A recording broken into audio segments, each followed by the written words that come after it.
राज्यात महायुतीचं सरकार आता स्थिरस्थावर झालंय, मात्र तरीही रायगडच्या पालकमंत्री पदाचा तिढा काही सुटत नाहीये। शिवसेना आणि राष्ट्रवादीमध्ये पालकमंत्री पदासाठी अजूनही रस्सीखेच सुरू आहे।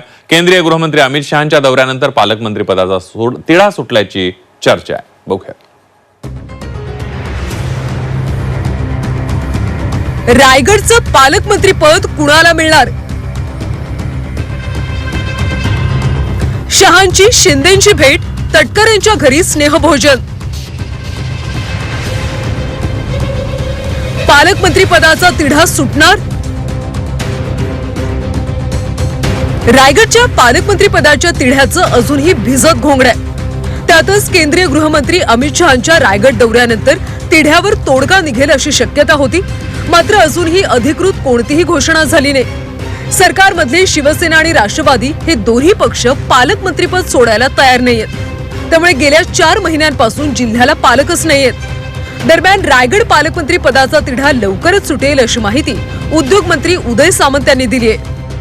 पालकमंत्री पदाचा जो तिढा आहे रायगडचा, तो काही सुटण्याची शक्यता? तो पण लवकरात लवकर सुटेल। दरम्यान पालकमंत्री पदावरून राष्ट्रवादीचे प्रदेश अध्यक्ष जयंत पाटील यांनी सरकारला टोला लगावलाय।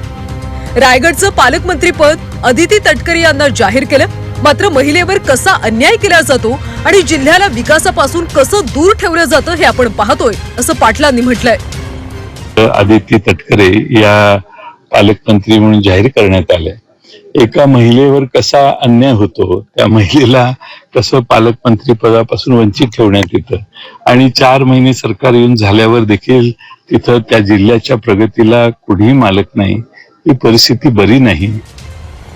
रायगडमध्ये काल केंद्रीय गृहमंत्री अमित शहांनी सुनील तटकरेंच्या घरी स्नेहभोजन केलं। आज एकनाथ शिंदे आणि अमित शहांमध्ये तासभर चर्चा झाली।